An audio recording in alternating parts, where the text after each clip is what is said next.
Just setting off the recording. Just let it start up and then we'll start. Okay.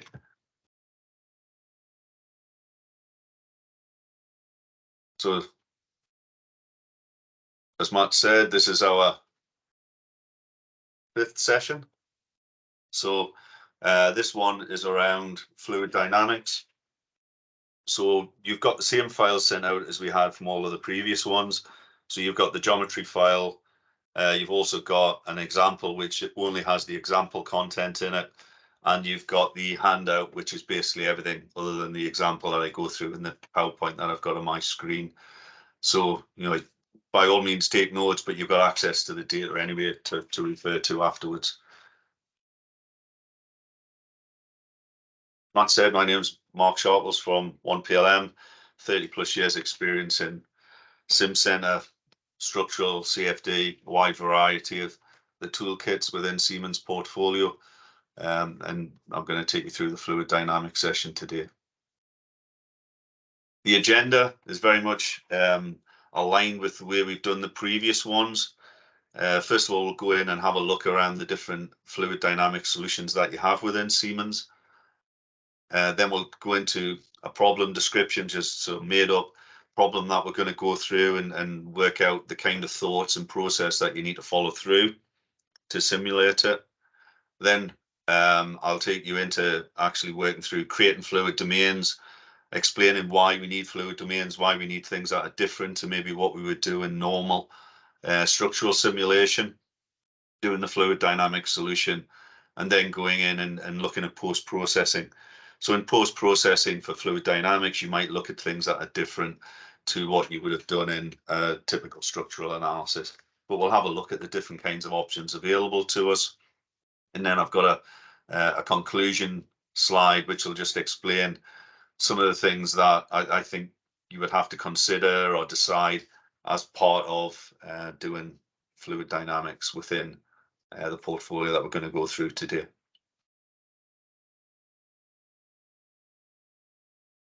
So the solutions that Siemens have NX Flow and NX Advanced Flow. These are available in the token bundles, or you can buy them as dedicated licenses. There's no prerequisite for NX Nastran Basic. So these licenses sit and run standalone on their own, as long as you've got a Nastran desktop, a Nastran environment where you've got the model and measure. So that was the prerequisite for it, an engineering desktop. Also within that toolkit, within the tokens, you also have an advanced fluid modeling set that can be used to create specific CFD meshes. It can be used to do wrapping and fluid volume extractions and other things. I'm going to touch on part of that today in terms of maybe how you might use the mesher, but there are other tools in there that you might want to use, and that would consume 29 tokens if you were going to start and use that. Flow AFD is another CFD solution within Simcenter. That's something that would sit generally within the design environment, and we're not going to cover it here. Another option would be Star CCM, which is a dedicated CFD solver. And again, we're not going to cover that in this particular part of the session. So we're going to focus very much on NX Flow, NX Advanced Flow. If you were on the session last week, we did NX Thermal, NX Advanced Thermal. All of these 4 modules can be run together, so you can have coupled thermal and flow, coupled thermal and advanced flow. So all of these modules can be coupled and used together. We're not going to do that in this session, but that is something that you can do, and I'll show you how you can create the different solutions and how you might be able to select, to run more than one of them in a conjugate way. Again, we'll come to that as we go on. So thermal and flow, as you can see in these images, the one here with all of the lines moving around there, streamlines, so you can see how the flow goes in and round and through an object. So what we're going to be doing today is looking to model or simulate the 3D movement of fluid. What we did last week was we just put in an estimated heat transfer coefficient from the outside surface to the lab ambient, In this particular case with the solver that we're using now, we could actually simulate what the heat transfer coefficient is between the outside surface and outside world, and it would automatically put in the heat transfer coefficient to couple our two models together. So we wouldn't need to type in the heat transfer coefficient. It would be worked out from the 3D fluid flow. And that's what we're going to start and look at today. NX flows are Navier-Stokes equations, which is what most of the CFD codes use. It can do steady and transient. It can model laminar and turbulent flow. It uses unstructured meshes, so it means the mesh doesn't need to be cuboid. It can be a mixture of mesh types. And hopefully I'll show you some of the approaches we can use to that as well. You can also join disjointed fluid meshes together. So if you've got a fine mesh of one component, you can butt it up against another, and it would map the boundary conditions between the dissimilar meshes. There's also some ability to create some fluids at create some meshes at solve time, boundary layer generation, and again, I'll have a look at show you how you do some of these things. You've got a whole load of standard boundary conditions that you'd apply to a 3D volume. You can have inlets, openings, you can have fans defined, you can have screens, baffles, porous blockages, so you could represent a filter or a or some object that you don't want to model in detail, but you just want to put its representation in as a porous blockage. If we were to use the advanced flow, then that would allow us to have more advanced turbulence modeling. So you can use more exotic turbulence models, shear transport. You can do large eddy simulations. You can do lots of more advanced capabilities in terms of flow. You can have rotating frames of reference and mixing planes. You can have heavy particle tracking, transport of species. You can do humidity and condensation. You can have non-Newtonian fluids where the fluid changes viscosity as a result of the process that you're going through.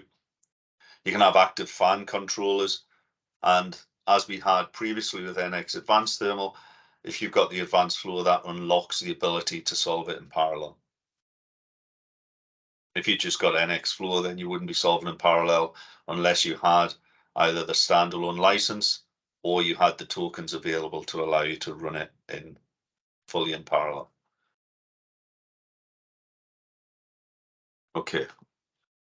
So this is the example that we're going to go through. So we've got a ball valve, and we're going to change the angle of the ball valve and then just get a feel for what the pressure drop is through it and determine how we would approach this kind of a problem. The geometries are relatively simple, but hopefully it'll be enough to let you understand the process and what we're trying to do in a flow analysis. So here I'm going to put in water, push it through the valve. I've got some inlet volumetric flow rate, and the green, as you can see it in these images, that is the fluid that we're going to push through. But if I go back to the previous slide, this is the CAD geometry that you have modeled within NX. So for you to be able to do fluid flow, you'll first of all need to create a fluid volume or a fluid domain to allow you to then put the boundary conditions on. You can't put it onto any of this structure because what we want to work with is everything other than this structure. And that's why we're going to go through that process. So here you can see I've created the green fluid from the CAD geometry that I was presented with. And that's again part of the process, working out how do we do that? How do we create those fluid domains? So like we've done before, in this PowerPoint, everything that's got the sort of the background color is in your example PowerPoint. I've just got them all in one, so it's easier to follow. So let me first of all go in and load this file up. So here I can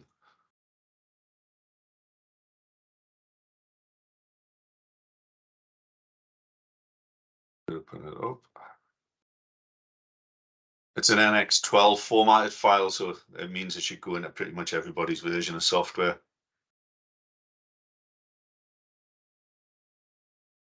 So here you can see I've got one body, which is the actual pipe work, one that is the ball valve, and I've got a cutting plane that I've put onto my object here, or a plane that I can use when I want to section it. So if I was to go into view, I'm in modeling, I can go into view and put on a section plane into this to see what we've got. Let me just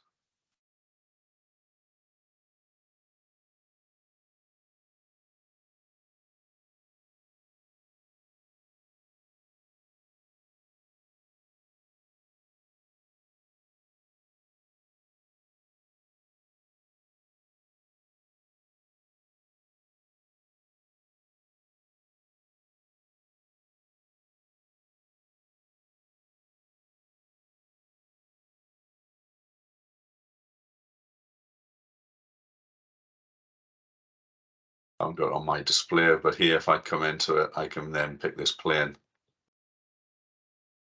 and I can put on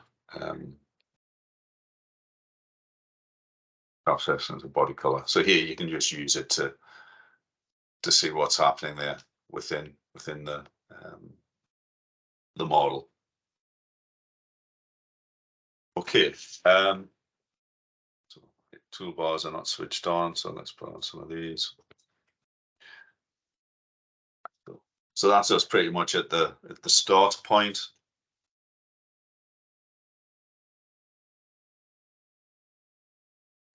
Okay, so let me exit this. I'll just exit out of this. I've ran up an earlier version of software, not the one I usually use. Let me just fire up this one. Do the same thing. So this is version 2007.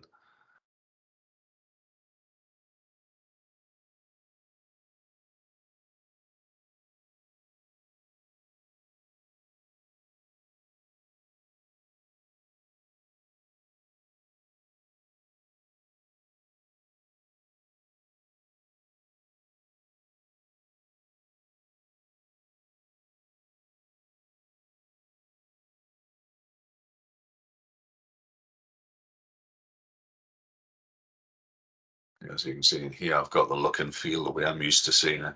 So I haven't got it kind of displayed the way I wanted in the later release. Just got it pretty much out the box.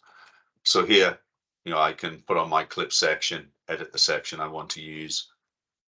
I can come into here, pick a date and plane, body color, like so. That's back to where we were from prior. I can get rid of the clip section by just toggling that. Okay.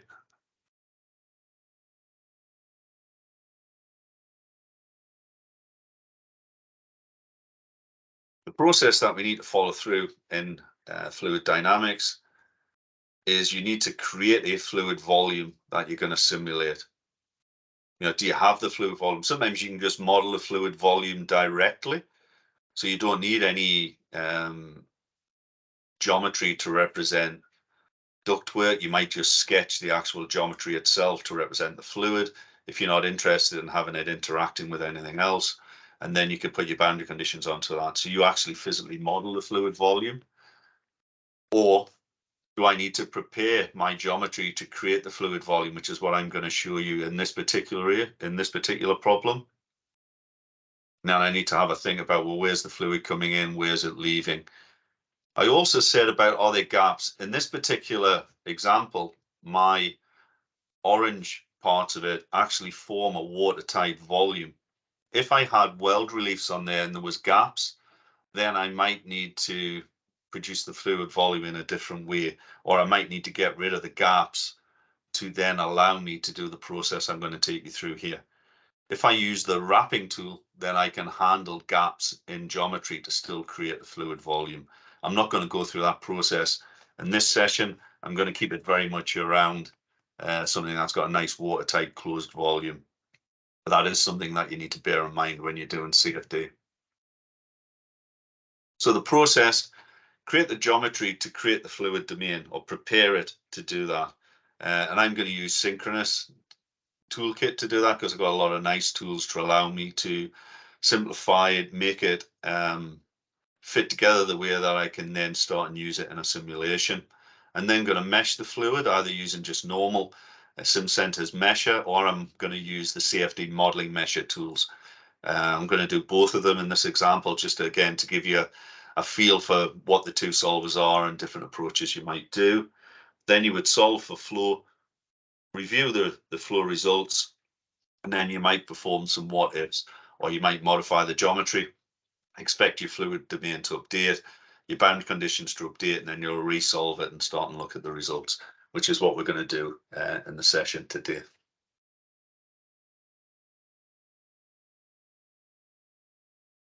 So this is the process we're going to go through. But what I've done is I then broke it down into more detailed chunks so you can follow it a bit easier than on one slide. So let me go through what we're going to do next.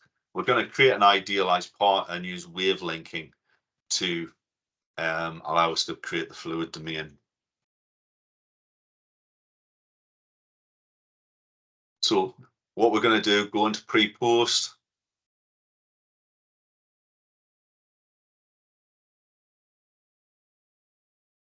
Here we can see a new idealized part. So in some of the examples, I've said create new FEM in Sim. Some I've said create new FEM. Here I'm going to do it by creating the idealized part. And this is the part it's going to create. And notice now it says if you want to do anything in the idealized part, then you'll need to promote a wave link. So here you can see we've got the geometry there. Previously, on most of the examples, you'll see me nearly always use promote. And the reason I use promote is if I click on promote and bring it into the idealized part, it then ignores the geometry that it's linked to and will only put this geometry into my FEM. So it means it's easy to manage what you're then going to work with. So I can defeature the promoted body, and then when I look in the FEM, I'll only see the defeatured geometry part. I won't see the original part it was linked to. If I use wave link, then that's a behavior that I get. So in this instance, I'm going to use that to my benefit to produce a fluid volume. There are other ways we can do it by using extract geometry and other methods, but in this case, it actually works quite well. So here I'm going to do my wave link, pick the body I want to wave link. So here I want to wave link this, this, and this.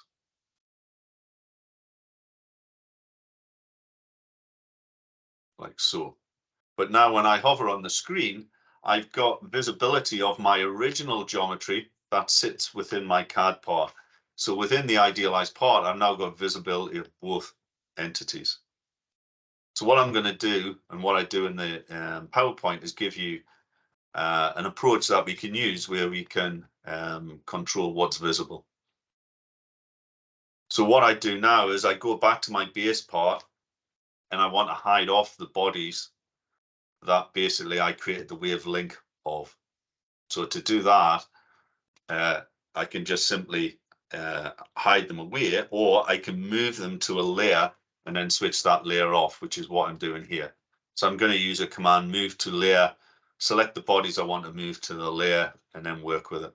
So let me show you how I do that. So I need to come back into here. And then when you look in the history, you can see our original entities here, which we could hide. So there are our original geometries that we've got in here. So in the later releases, you can sort of hide, unhide using this.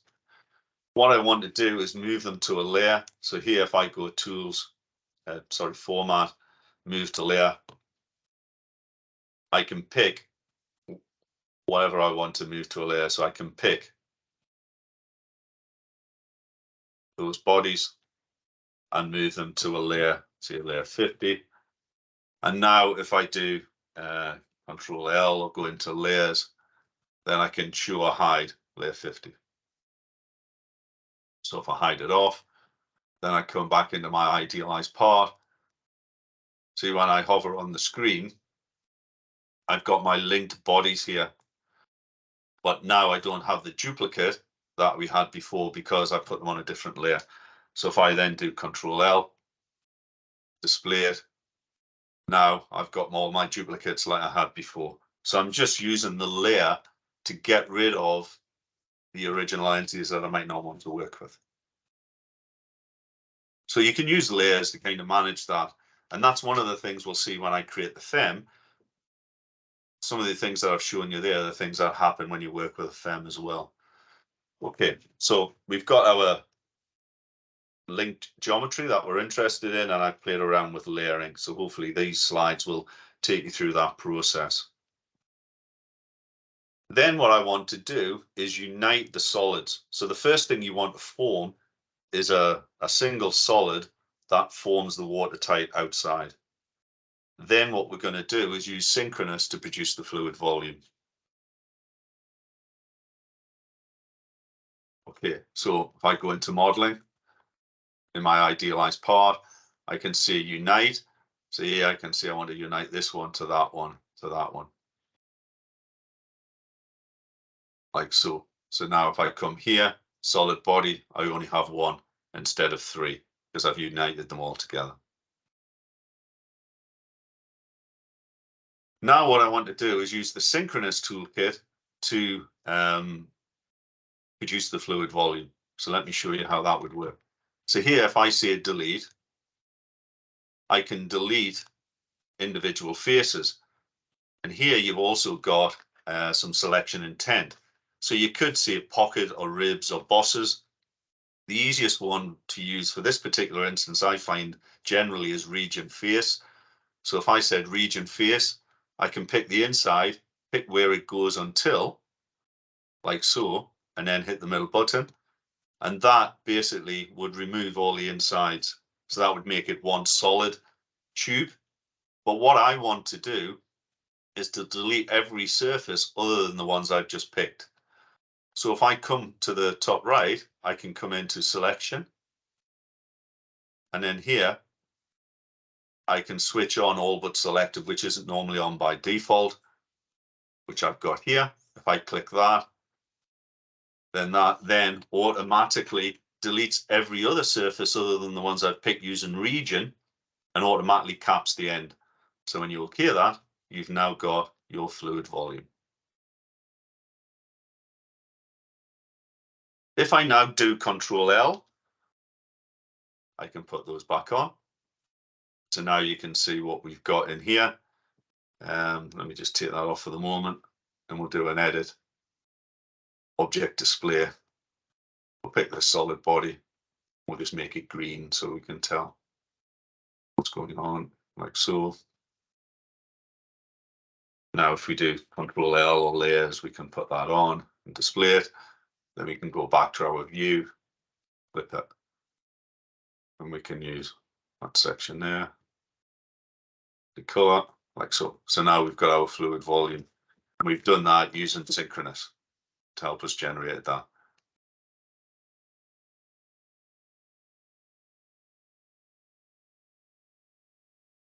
So here, I use region. I pick one on the inside, then I pick the two end caps, and then I use all but selected to basically toggle it to give us this, and ultimately that volume. And then once we've got that volume, I switch the layer on so you can see everything else, and I just edit the color of the volume to be green. Everybody okay with that kind of process in terms of what I've done there? But I'm using wavelength to my advantage. So it means I've got, the original geometry, which I can bring on and off using the layer. And then the wavelength entities, which are duplicates, I then merge them to turn those into the fluid volume. So hence I've now got 4 volumes. I've got my original 3 plus the fluid.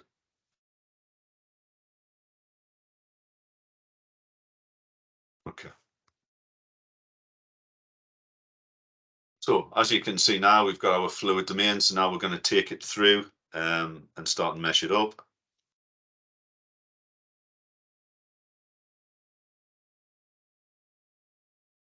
So to do that, again, you go into your pre-post, right click on here, new FEM and Sim, or just come up here and say we want a new FEM and Sim. Creates the FEM and the Sim. Notice here it's saying which bodies do you want to put forward into the FEM and Sim. And the default here is all visible. So it means whatever's visible on the screen just now, that's what would get generated within the FEM file. I could see a none, in which case it wouldn't put any, or I could see a select. And I can set what resolution I want to put it through. In the later versions of software, you've also got visibility, so you can sort of play with layer visibilities and decide which bit you want to show based on some layering. So you can control the visibility using layers as you start and create these entities. So here we'll see all visible in this instance. Here we've set the environment, so we want thermal and flow. You could also do it with electronic systems cooling, which is a vertical product, but that's going to do thermal and flow. Where in this particular fluid dynamics, we're only going to deal with flow. So we just want to select it here. And then under here, we can choose what we want to do. So we can either do thermal like we did last week, flow, couple thermal or flow, or we can do axisymmetric or mapping. So here we're going to do flow.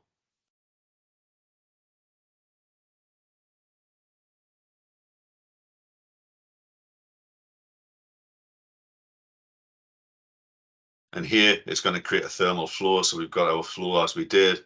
And then under here, you can decide whether you want to do flow or advanced flow. If you do advanced flow, it'll show you all of the icons available to flow and advanced.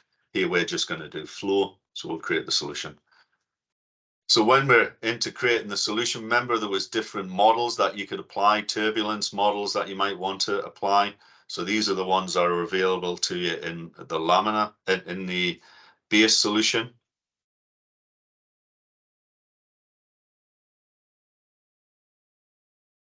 If I go into the sim here, see, I cancelled it there before I completed, so it didn't create anything. So what I'm going to do in here is if I went advanced flow in here, you can see we've got a lot more turbulence models available to us, and that's where you would start and see the differences between basic NX flow and the advanced flow. I'm just going to cancel that now. Just simply create a base flow one, like so. So we've got a base flow solution. Fine.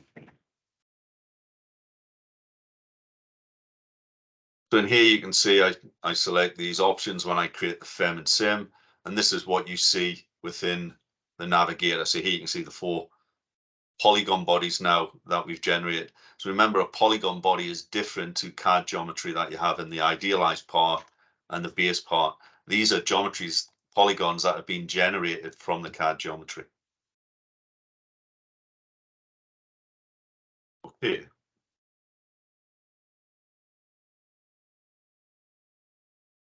So what I want to do now is modify the orientation of the ball. So I'm going to use move object to do that. So I'm just going to give you a feel for how I might move around and start and do those kind of changes. So the idealized part is where I create the fluid volume. So I wouldn't want to go there because that's only going to create the fluid volume. If I want to rotate the actual cyan colored object, I would go back to my CAD part. I'm not seeing anything here because in my CAD part, I've got that layer switched off. So I might need to switch the layer on like so. Then what I can do, if I go application modeling, I can do edit, move object, pick the object I want. Then I can click on there and say minus 25, which I think is what I'll do. So there you can rotate that minus 25, like so. And then when we come into the eye part, and we go to the layers, we can switch that off. See, now we've got one that's much more straight through because it's automatically updated the fluid volume. When we go into the FEM,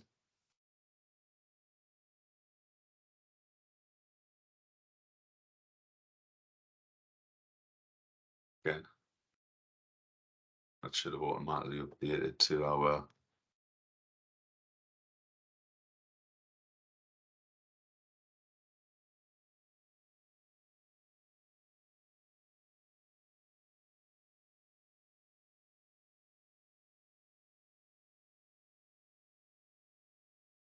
geometry.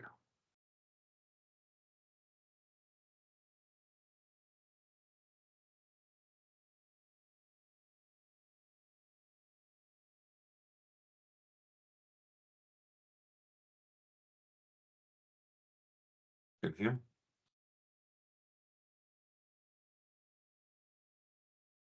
So I move this object.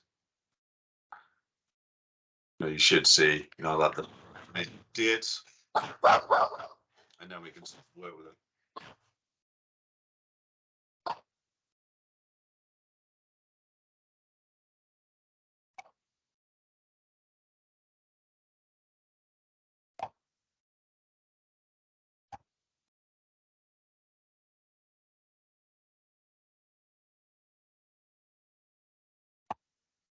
Yes.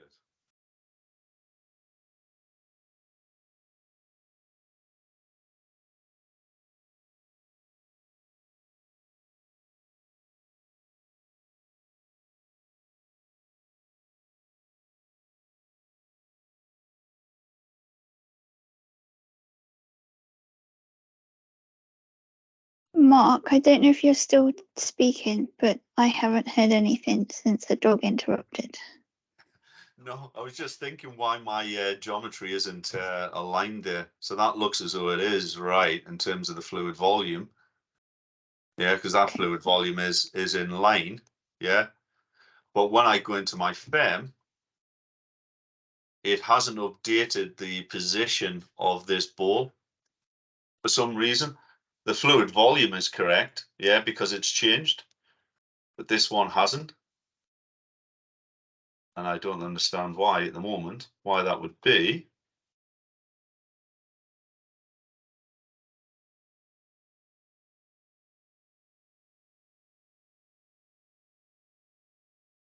So let's have a look in here, see if I can work out what's going on.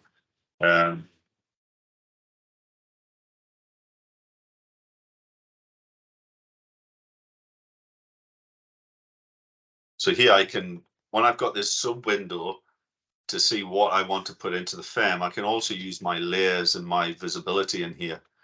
So what I'm going to do,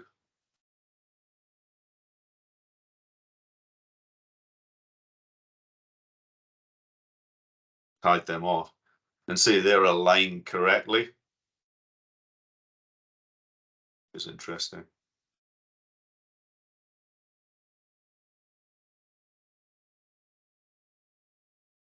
But not when it brings it through here. So it's like it's sort of ignoring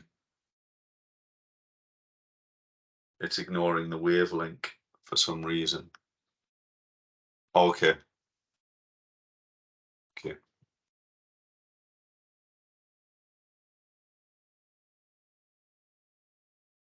You understand what's happened. So here, if I hide,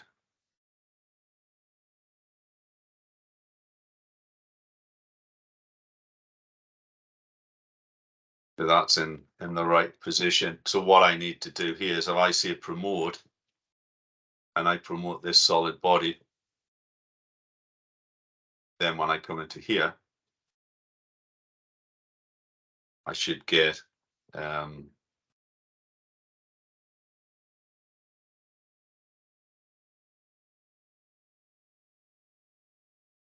should get all of the ones I want to use.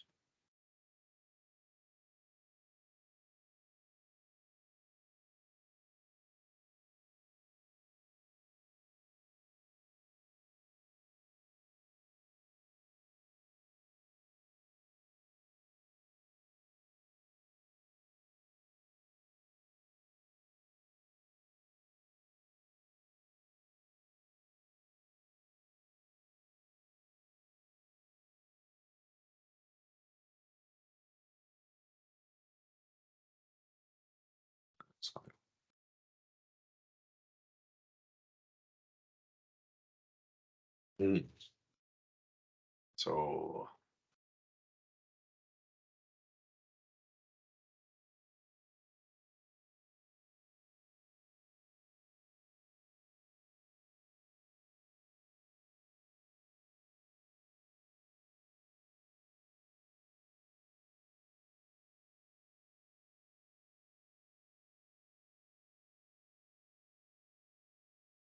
Something not right with this ball. I don't understand.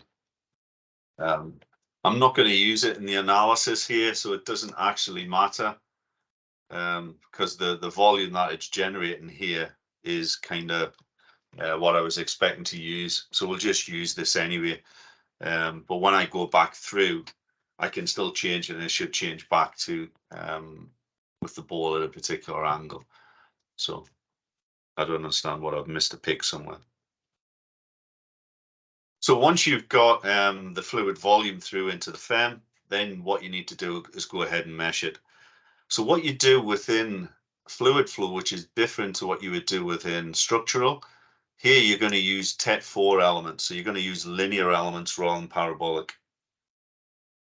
So if you're doing a structural analysis, you would never really use TET4 elements, but in fluid flow, that's what we use. So here I'm going to mesh that volume with 2 millimeters in water. So let me show you how I did that. So here we can just do a TET mesh, pick the volume we want. Say we want 2 millimeters. I can come in here, create my substance. So here I can do it as water. Here they're all mixed up. If you click type, you can then search them by type, fluids, isotropic, etc. So here then I can pick up water. Should really name it. You can have pure substances or you can have mixtures. Here we're just going to do a pure substance. Okay.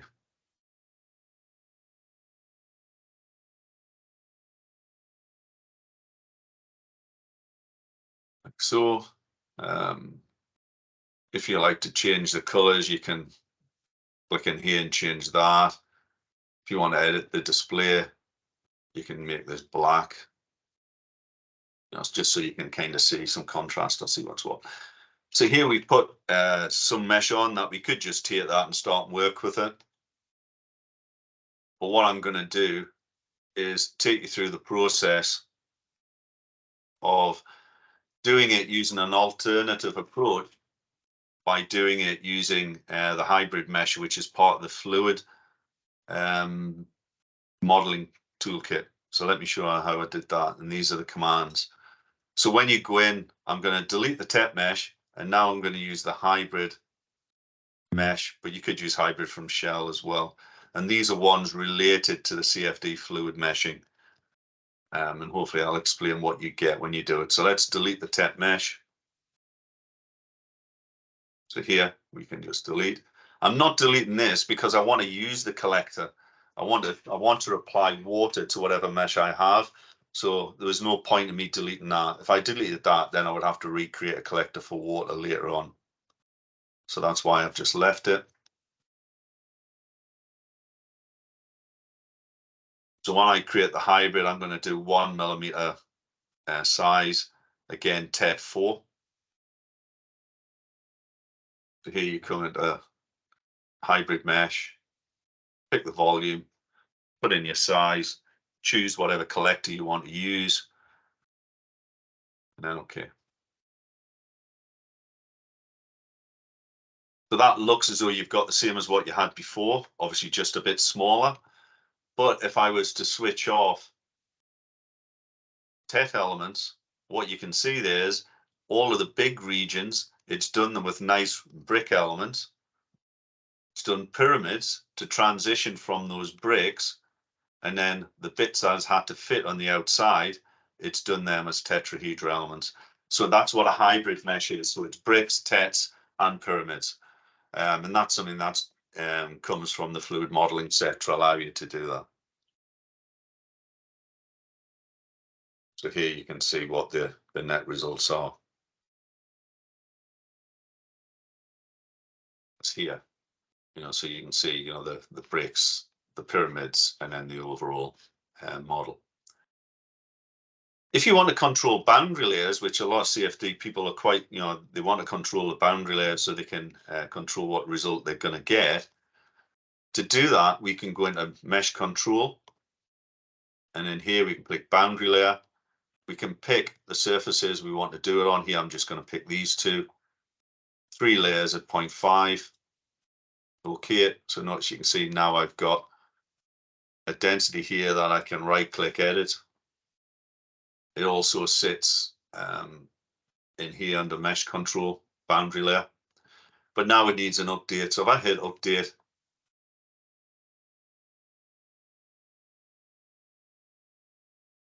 then now I've got my boundary layer as well as the rest of it. So now I've got a nice boundary layer mesh to represent some surface effect that I might want to try and capture.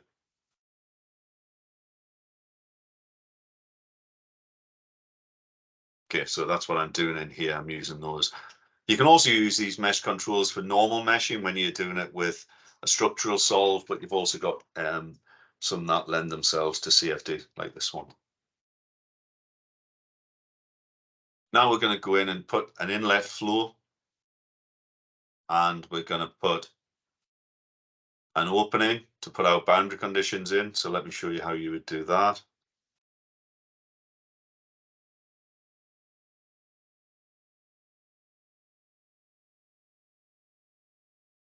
Let me just switch off the ones I don't need. So notice the colors are not the same as what they were in the FEM. What you can do is you can do file preferences,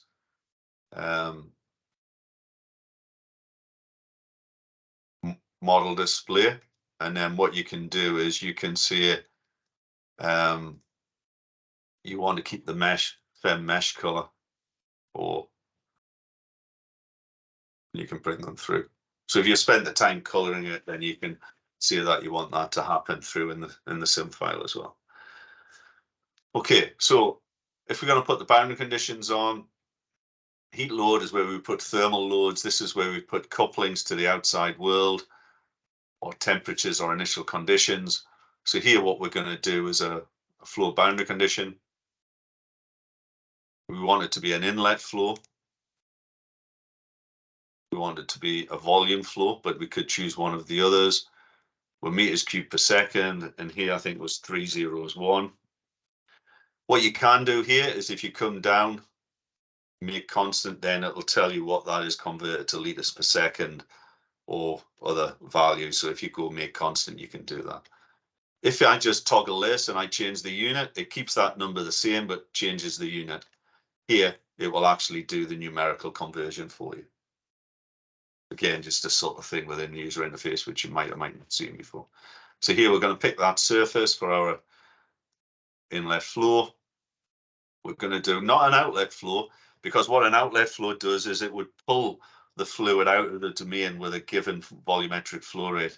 What we're going to define now is an opening where the fluid can either come in or out, depending on what the flow boundary conditions are. But we'll pick there. We're just going to do it to ambient, but we could do it to other kinds of conditions. So now we've got our opening.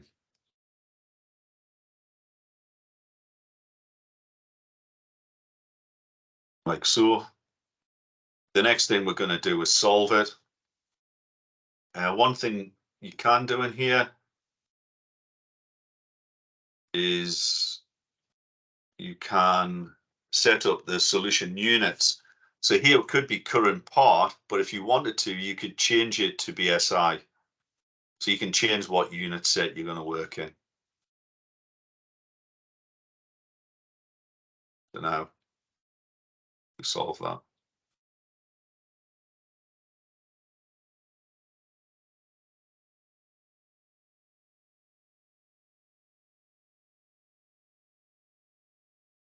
What it does further up is it digitizes your problem here and puts in a domain of water and your boundary conditions, and we'll see it when it finishes. One thing you can also do in here is you can put on the solution monitor. So in here we can look at the velocity in terms of magnitude, so we can see what's happening to the velocity as it's running, or the static pressure, so we can get a feel for what's happening as it's solving. I want to review the messages. So last time, remember, we were looking at what the balance was between heat into the elements and then heat into the sink. Here, what we're looking for is, what did you put in? Here we put in 0.30 as 1 meters cubed per second. And what we got here was a negative number. So rather than it being an inflow, it's an outflow. So basically we put in that and this is what came out. If I had 4 or 5 openings, then the flow that comes out each of the openings would add up to be the same as the inlet flow that we put in. Or at least it would match the mass flow that we put in at the inlet. And here we can see what our mass flow in and out was as well. So that's one of the common checks you're going to want to do when you're doing flow. So we've done that. Then we can look at the results. So here we've got velocity. So we can view the velocity like so. Here, if you don't like the unit, then you can change the unit here to be say meters per second. So now we've got what that velocity is through it. So here, I'm saying to check it. Notice here it's in millimeters cubed per second. That's because I just left the units in the part unit set. What I did prior to the solve I've just done, I changed it to be SI. Therefore, it was in terms of meters cubed per second, which it makes more sense to me because that's what I put the boundary condition in at. So again, it's just useful to know that you can do that if you want to. So here we can review the velocities and the pressure drop. So here we've got approximately 1 meter per second. We can display the pressure drop like so. So here we can display what the pressure drop is. Again, it's in MPa. If we didn't want it to be in MPa and we wanted it in Pascal, we can just toggle the unit like so. And one of the things that we would use in post, you might go in and say identify a result here as say a feature face. So you can pick somewhere, it sums it and says that is the average pressure drop on that face. You can clear, and then you can do the same here. And that's saying that's typically near 0. So you've got something like 400 pascals between the inlet and the outlet. But you can use the identify to kind of average and give you those kind of values. You could also go in and just probe a point like so and define it, just adding a point, but you can also get it from identify result as well. And that's kind of what we've got here. Then I go in and show streamlines. One of the things that you might want to do in a flow analysis is look at the streamlines to see how they flow through the object, where you get areas of recirculation. That's what you're looking to try and do now. So I'll show you how we do that. See here, I've got a static pressure. I go into my post view. I can see here, I want to put stream, but I can't do anything with streamlines here. And the reason for that is it needs to have the velocity displayed like so. Then you can pick streamline. So if you've got the wrong type of display, then you'll need to go in and change it. So when you want to display it, you then need to create the seeds. So here we can create, we can say select nodal locations on a cut plane. Here we can pick all on a face or a sample. So if I pick a sample on a face, then I can pick where I want to drop them on.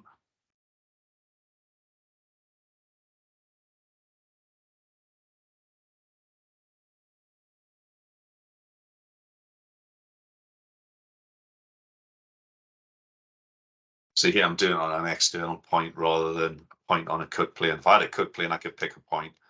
So here, if I do a sample on the face, so I do it at sort of, say 10 as a distance. See, then that gives it that kind of spacing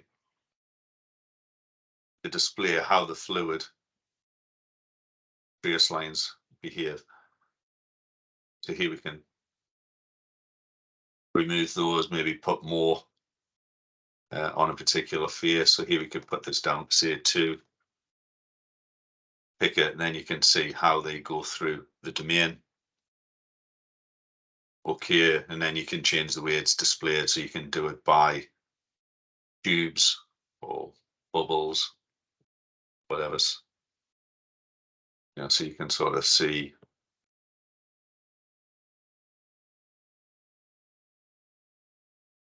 how that works, like so.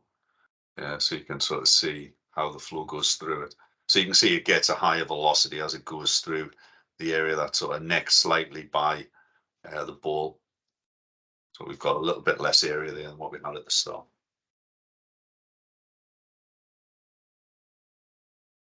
Okay. I just give you a sample values for that. And the seed sets, they appear in the list. So up here, you've got the seed sets. You can have more than one of them up here and then decide which one you want to apply.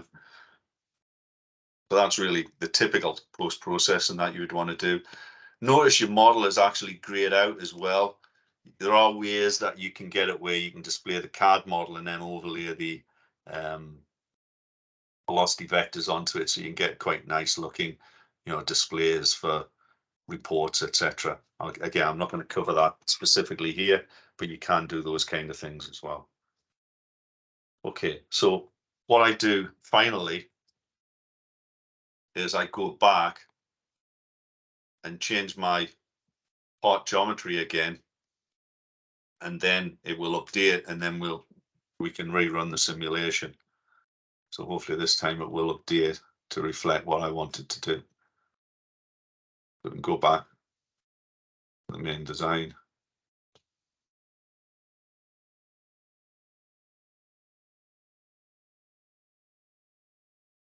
Move the object.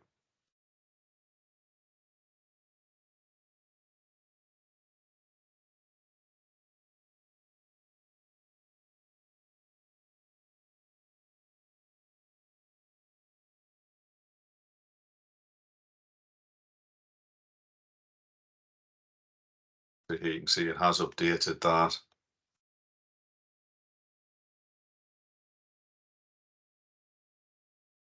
Go back into our FEM.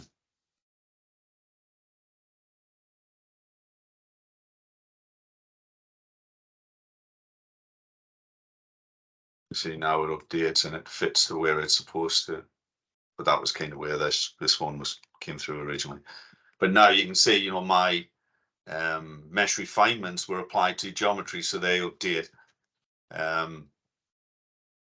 All my meshing updates, and obviously it takes on board the geometry change.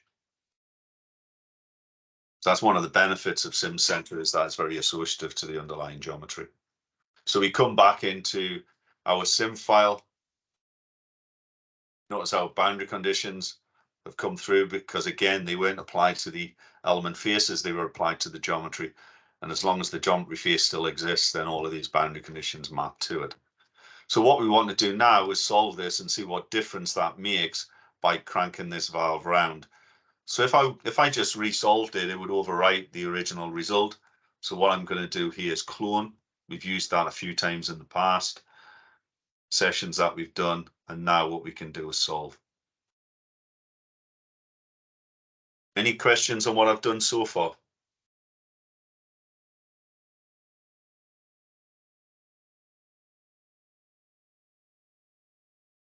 No. Yeah. Seems good. It means all I'm doing here with the flow is I'm purely looking to see, well, what is the pressure drop and the velocity distribution.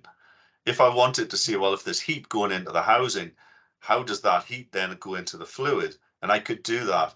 I could simply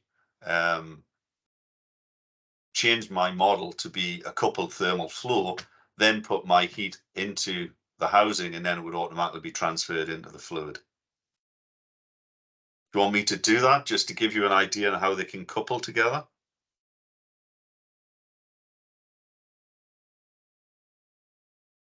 It wasn't, specifically what we're doing in this session, but it sort of ties up what we did last week with what we've done this week. So here you can see the velocity. So now we're getting 2.7, because when we crank it now, we've got a much smaller area here. So basically, whatever velocity we have at the end, if we ratio that area to here, that will then govern what this velocity is. So here we've got that. Again, we can go in and check to make sure we've got our balance in terms of our fluid flow, like so. And then we can go in and do whatever, whatever we did previously, like so. Right, so if we decided we did want to put some heat load into it, I can, switch on these two parts of the structure.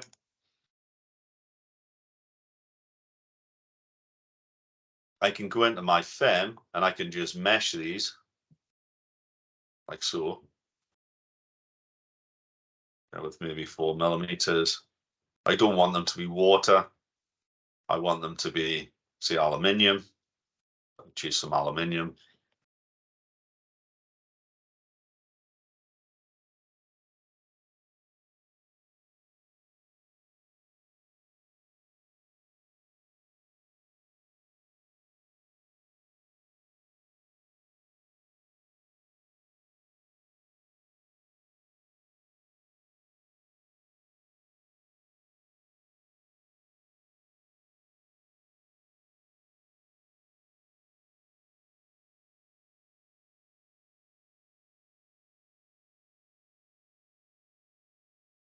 So here I've got some arbitrary mesh on my housing. Notice I haven't tried to tie up the meshes. They can be dissimilar. It will automatically insert a mapping between my aluminium structure and the fluid that sits inside it. I could make them the same if I use mesh mating, but one of the flexibilities that you have is that we'll start internally plug in what the heat transfer coefficient is between the fluid and my structure. So now in here, I'm going to create a new solution. That's a coupled thermal and a flow. And I'm just going to use thermal and flow and then OK. And notice now I've got some simulation objects up here, i.e. my flow boundary conditions. I can drag them and drop them into here to start and reuse them because I still want those flow boundary conditions applied. The difference is now I want to put a thermal load onto my polygon bodies, for example. So I could see this one and that one. We'll put in a kilowatt. So now we've got a heat load going into that kilowatt. And now if we solve it, now we should see the fluid inside the tube heat up. Because now we've got a coupled solve. So last week you saw it creating conduction model, the view fac. So it basically builds the thermal model like we did last week. It builds the flow model like we've done so far today, and then it will couple the two of them together. So if we were to look in here, we can look at the fluid temperature. Here we can see what happens to the fluid temperature.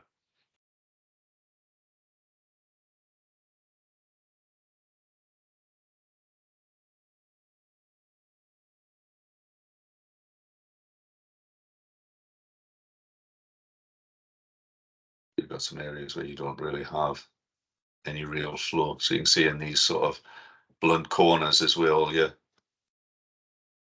warmer regions are.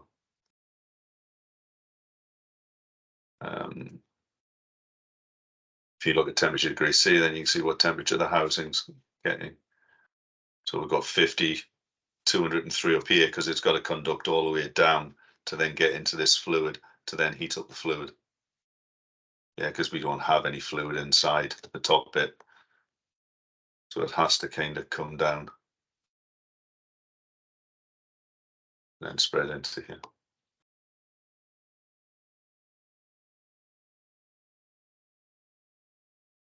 And if you look at the convergence, you can see here it converges the flow model, converges the thermal, and then you're looking for a combined convergence between your thermal model and your flow model.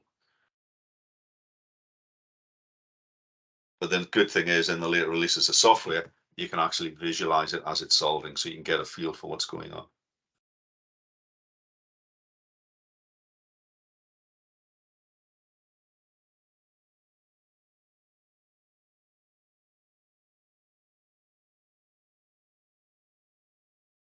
So now we should be solved.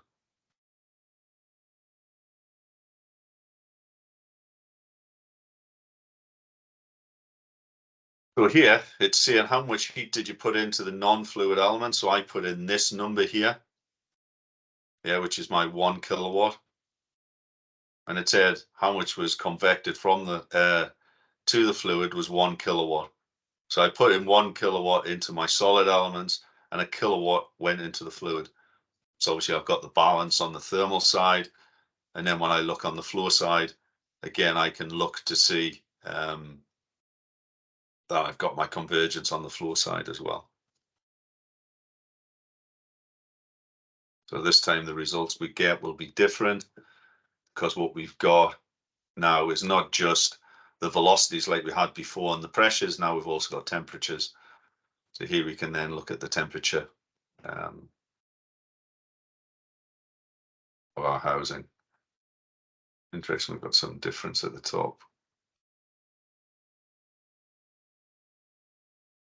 Because I probably haven't coupled these together. I haven't done a thermal coupling between them. So they're separate bodies. So the heat, is conducting down and into here. But if I put in a coupling like we did last week, then I would have kept these two at the same temperature. And that's why we've got a gradient there between them. Because, there's some, the heat's not flowing across this boundary, it's coming down and into the fluid. The fluid at this area is hotter than it is on the other side. And that's why we've got this gradient at the top. Any questions on what I've done there? Is that sort of explain, how you use fluid flow, how you would use the thermal one we did last week and fluid flow and plug the two together?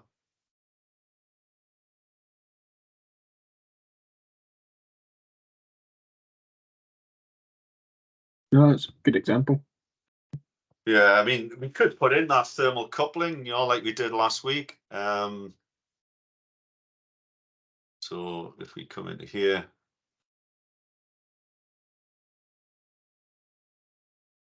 let's just view these ones. Yeah. So what we could do in here, we could do surface to surface contact, automatically pair them, perfect contact between these two bodies.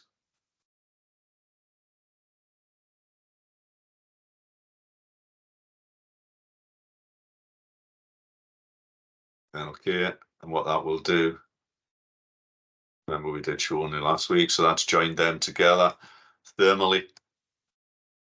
Then we could just solve it like so. So now hopefully we shouldn't get a gradient between one half and the other. The heat should be able to flow across it now.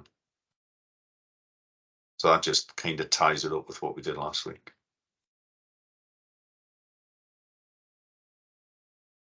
Again, let's just run its course, and then I think that's a good point to finish.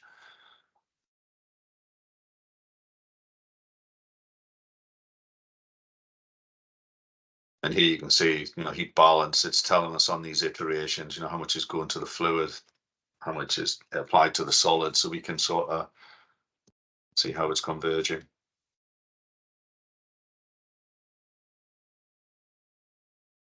And maybe we can see now if that housing's made any difference by putting on the solid temperature. See, now we've got the same temperature at the top on both sides. Because now we've said these two are actually, they clamp together, so the heat's going to flow across that boundary.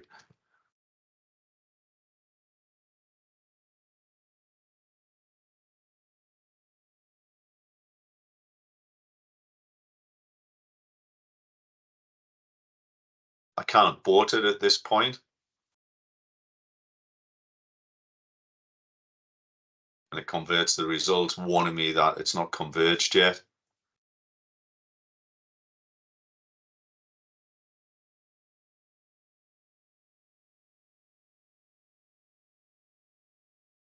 Now you can see. Our thermal models may be slightly more realistic. If it wanted to include the handle or the balls attached to, I could do that and then introduce a coupling to allow the heat to spread into that as well. And then I'll get the temperature of what the valve handle is going to be at as well. I can maybe model a handle with plastic or whatever I want to do. So that's how you start and use the thermal we did last week but use the fluid to calculate the heat transfer coefficients in the 3D volume. So that was it, really. Any other questions or anything you want out of from Matt? Are you still there, Matt? He's on the call.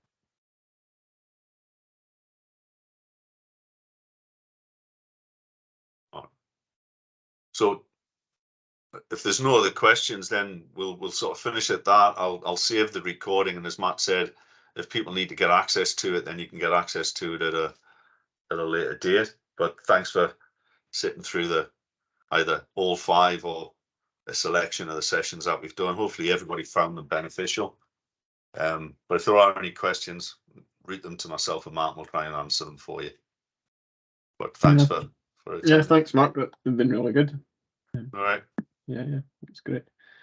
So no problem. I'll just stop it, and thanks for everybody for attending. Okay. Cheers. Yeah, Bye. bye.